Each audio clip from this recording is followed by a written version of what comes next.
Rabies virus की बात करते हैं। स्ट्रक्चर देखा जाए तो सबसे पहले जी प्लियोमर आपको सबसे पहले याद करना है, because it binds to acetylcholine receptors. ACh receptors जो होते हैं अपने बॉडी के अंदर वहाँ पर बाइंड करता है, और उसके स्पेशल लोकेशन है कहाँ पर, इन न्यूरल टिश्यूज़, इन न्यूरल टिश्यू। न्यूरल टिश्यूज़ के अंदर आपके एसिटाइल कोलिन रिसेप्टर्स के ऊपर जीपीजी प्लियोमर बाइंड करता है, और ये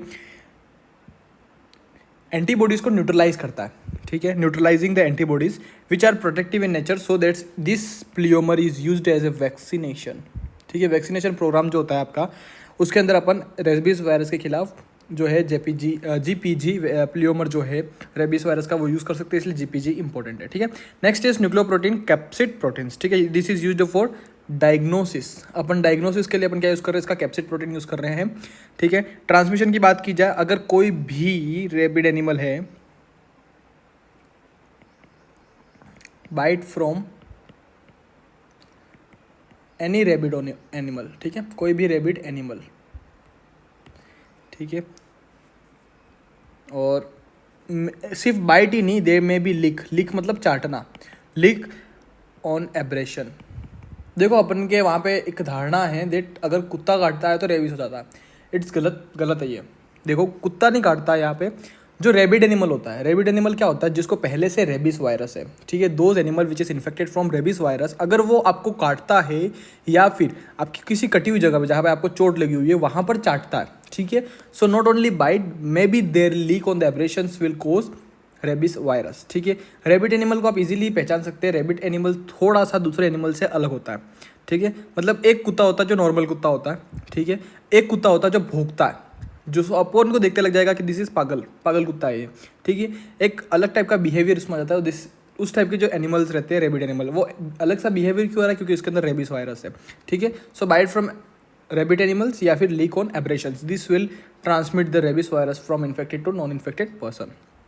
अब आपको पता है, आपने देखा होगा न्यूरोट्रांसमीटर कैसे काम करते हैं, जैसे कि आपका ह्यूमन ब्रेन है या आपके पेरिफेरल ऑर्गन है जैसे कि हैंड। ठीक है, अगर आपको कोई स्टिमुलस देना है ब्रेन को तो वो कैसे आएगा, स्पाइनल कोड से थ्रू, इस टाइप की इसकी प्रोसेस होती है। ठीक है, इसको बोलते हैं एक्सन ट्रांसपोर्ट। ठीक है, एक्सोनल ट्रांसपोर्ट मतलब एक्शन के थ्रू ट्रांसपोर्ट किया गया। अगर इसी चीज़ को मैं उल्टा लिखूँ, इसी चीज़ को मैं उल्टा बोलूँ, ठीक है, तो इसको बोलते हैं रेट्रोग्रेड एक्सोनल ट्रांसपोर्ट। मतलब यहाँ पर जैसे कि मान लो जैसा आपका ये पैर है, ठीक है, दिस इज मे बी लिम, कौन सा, लोअर लिम। ठीक है, यहाँ पर मान लो किसी कुत्ते ने आपको काट लिया, ठीक है, और रेबीज क्या किया, अपने बॉडी में एंटर किया। अब ये रेबीज कहाँ जाएगा, ये रेबीज जिस थ्रू से आपके पेरिफेरल ऑर्गन पे सेंसेशन ब्रेन पहुंचा रहा था, उस रोड को अपना कर ये कहाँ जाएगा, सीधा रेबीज वायरस आपके ब्रेन पे कंट्रोल करेगा। ठीक है, so the route is retrograde axonal transport, और जा कहाँ रहा है, ब्रेन में जा रहा है। ठीक है, सो ये सबसे इंपॉर्टेंट टॉपिक हो जाता है रेबीज के अंदर कि इसका रूट क्या है। सो रूट इज रेट्रोग्रेड मतलब क्या होता है, उल्टा, जो आपका रूट है उसका उल्टा, रेट्रोग्रेड एक्सोनल ट्रांसपोर्ट, और ये कहाँ जा रहा है, कहाँ पर जाएगा रेबीज वायरस, टू ब्रेन। ठीक है, so this is route of rabies virus. Clinical feature के अंदर सबसे पहले बात करते हैं इंक्यूबेशन पीरियड की। इंक्यूबेशन पीरियड जो होता है वो होता है 3 मंथ्स का। ठीक है, दिस विल कोज फ्यूरियस या एंसेफेलाइटिस। एंसेफेलाइटिक जो है it is very major cause of phobias. जितने भी डर होते हैं, आपने देखा होगा रेबीज पेशेंट्स में फोबिया होता है, पानी का फोबिया, एरोफोबिया। उसको अगर कोई रेबीज पेशेंट होता है उसको सबसे पहले पानी देते हैं। So we can confirm by hydrophobia, मतलब उसको पानी से डर लगता है। ठीक है, तो सबसे पहला इट विल कोज हाइड्रोफोबिया। क्या कोज करता है ये, हाइड्रोफोबिया। हाइड्रोफोबिया मतलब क्या होता है, पानी से डर लगता है, हाइड्रोफोबिया। पानी मतलब ऐसा पानी नहीं कि नदी झील उस टाइप का पानी नहीं, पीने वाला, ड्रिंकिंग वाटर। जैसे ही वो पीने लगेगा पानी, there is a very sharp laryngeal spasm. क्या होगा, लेरिंगियल स्पैज्म। ठीक है, this will leads to patient के अंदर एक डर बैठ जाता है कि मैं पीऊँगा मेरा गला फट जाएगा। ठीक है, सो इसलिए वो क्या करता है, पानी को धक्का दे देता है या फिर पानी से डरने लगता है। So this is laryngeal spasm, से इसको क्या हो गया, हाइड्रोफोबिया हो गया। वैसे ही एरोफोबिया, हवा से डर लगती है, एरोफोबिया। ठीक है, दौरे पड़ते हैं, सीजर्स। ठीक है, और साथ ही साथ हाइपर सलाइवेशन, हाइपर ज़्यादा, जैसे कुत्ते की जैसे लार नहीं टपकाता है उस टाइप से कुत्ते की तरह लार टपकाने लगता था, हाइपर सलाइवेशन। ठीक है, अलग ही सलाइवा निकलता है उसके बॉडी से, उसके मुंह से, मतलब। ठीक है, जैसे कि कुत्ता घूम रहा है उस टाइप से। सो दिस इज अबाउट एंसेफेलाइटिस, जो कि कौन कोज कर रहा है, आपके रेबीज वायरस कोज कर रहा है। ठीक है, साथ ही साथ पेशेंट के साथ का डम पैरालिटिक है, या तो डम होगा मतलब उसको कुछ समझ में नहीं पड़ रहा होगा, एकदम डम डम नहीं बोलते जिसको, जिसमें उसको कुछ पता नहीं पड़ रहा, उसको जो बोल रहे हो उसको समझ में नहीं आ रहा है, या फिर पैरालिटिक मतलब वो होश में ही नहीं है, ठीक है। और अगर पैरालिटिक है तो कौन सी पैरालिसिस है वो पूछते हैं, तो it is ascending flaccid paralysis, ascending flaccid paralysis, ठीक है। So this is about encephalitis के अंदर क्लिनिकल फीचर्स। नेक्स्ट बात करते हैं डायग्नोसिस की। डायग्नोसिस के अंदर अपन सैंपल में देखेंगे, we can see hair follicles, hair follicles. और ये जो हेयर फॉलिकल्स अपन चेक करते हैं वो एक स्पेशल लोकेशन से चेक करते हैं, it nap of neck. Nap of neck क्या होता है? नैप ऑफ नेक मतलब पेशेंट की जो गर्दन होती है, पीछे की गर्दन, पोस्टीरियर साइड में जो गर्दन होती है, वहाँ से अपन हेयर फॉलिकल्स सेल चेक करते हैं, ठीक है, फॉर सैम्पलिंग के लिए, ठीक है। मतलब वहाँ से अपन बाहर लेते हैं, ठीक है, और उसको डायग्नोस करते हैं कि रेबीज वायरस प्रेजेंट है या नहीं, ठीक है। दूसरा है corneal scraping, corneal scraping, cornea से स्क्रैप करके अपन उसकी सैम्पलिंग कलेक्ट करते हैं, स्क्रैपिंग, ठीक है। These are some diagnostic samples which we taken from the patient. Next what we can do direct fluorescent antigen test which detects nucleoprotein of antigen। क्या detect करेगा ये? it detects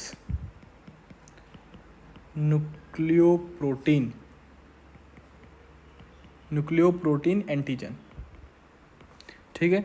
and PCR will detect viral RNA. Postmortem diagnosis के अंदर एक special नाम है, we can detect Negri bodies, detect Negri bodies. Negri bodies के ऊपर क्वेश्चन आता है, but Negri bodies is only after death, postmortem के अंदर अपन देख पाते हैं नेगरी बॉडीज को, ठीक है। नेगरी बॉडीज क्या होता है? Negri bodies is basically eosinophilic intracytoplasmic bodies, inclusion bodies which are mostly found in hippocampus और सेरेबेलम, ठीक है। और इसको जो देखने के लिए यूज होता है वो स्टेन, जो नेगरी बॉडीज को देखने के लिए जो स्टेन यूज होता है वो स्टेन का नाम है Seller's stain. Seller's stain is use for to see Negri bodies जो कि ओनली पोस्टमार्टम पर दिखेगी, ठीक है। So this is about postmortem diagnosis. अब कुछ मैनेजमेंट है कि अगर मान लो आपके पास पेशेंट आता है फॉर द रेबिस पॉजिटिव, अगर रेबिस पॉजिटिव है या फिर उसको पता लगेगा कि कुछ कुत्ता ने काटा। देखो मोस्टली जो पेशेंट आते हैं हॉस्पिटल में वो कैसे आते हैं, दैट कि हॉस्पिटल में ऐसा पेशेंट आएगा कि मेरे को कुत्ते ने काट लिया, he will not ensure that कि कुत्ता रेबिस पॉजिटिव है या नहीं, तो अपन को डायग्नोसिस करना पड़ेगा कि भाई रेबिस पॉजिटिव पेशेंट है या नहीं है, ठीक है। अगर मान लो पेशेंट पॉजिटिव है रेबिस का, अगर नहीं पेशेंट पॉजिटिव नहीं है तो सिर्फ सिंपली घाव साफ करो, भेज दो उसको, और उसके लिए कुछ नॉर्मली एंटीबायोटिक्स वगैरह लगा दो और घाव को क्लीन साफ कर दो। लेकिन अगर मान लो कि there is an exposure of the rabies, so किस टाइप का एक्सपोजर है? सबसे पहला फर्स्ट है नो रिस्क, जिसके अंदर आप एनिमल ने सिर्फ टच किया है, टचिंग एनिमल, किसी एनिमल को टच कर रखा है, ठीक है। या फिर लीक्स ऑन इंटैक्ट स्किन, ये भी याद रखना, लीक्स ऑन इंटैक्ट का मतलब क्या होता है? कोई घाव गोर नहीं है, नॉर्मल स्किन जैसी है वैसी स्किन के ऊपर उसने कुत्ते ने चाटा, या फिर किसी भी ऑर्गेनिज्म में, ठीक है। यहाँ पर एक चीज़ याद रखना, ये जो रेबिड एनिमल्स है इसमें सिर्फ कुत्ते की बात नहीं हो रही है, यहाँ पर कोई भी एनिमल, चाहे वो चूहा हो, चाहे बिल्ली हो, चाहे कुत्ता हो, चाहे कोई भी हो, जिसको जो भी रेबिस पॉजिटिव है, वो अगर अपने को लीक या बाइट करेगा then we are positive for the rabies virus, ठीक है। सो पहली कंडीशन है कि सिर्फ टच किया एनिमल को और साथ ही साथ पूरी इंटैक्ट स्किन के ऊपर लीक किया है, so there is no risk single, तो यहाँ पर अपन को कोई ट्रीटमेंट की जरूरत नहीं है, नो ट्रीटमेंट नीडेड, ठीक है।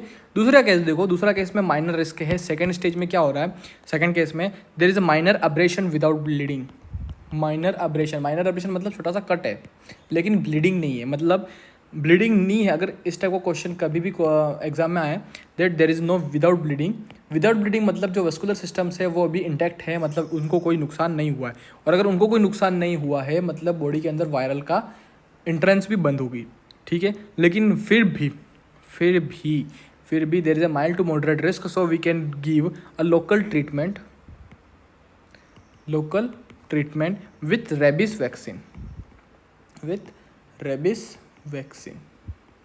ठीक है। Local treatment with rabies vaccine. Local treatment क्या होता है? जहाँ पे कट है वहाँ पर अपन क्या करेंगे? वाउंड को वॉश कर देंगे, साथ ही साथ इधर क्या लगाएंगे? बिटाडिन लगा देंगे अपन। बिटाडिन क्या है? Basically Betadine to clear infections, ठीक है। So Betadine for the wound infections, ठीक है। और साथ ही साथ we can use vaccines, rabies vaccines, ठीक है। Next is high risk, major risk, जहाँ पर रेबिस वायरस जो है बॉडी के अंदर है, so there is a bite with bleeding, bite with bleeding, ठीक है। Licks on abrasions, licks on abrasions, ठीक है। या फिर बाइल्ड बाय एनी वाइल्ड एनिमल, ये भी आजकल इंक्लूडेड है, बाइल्ड by bite by any wild animal, any wild animals, ठीक है।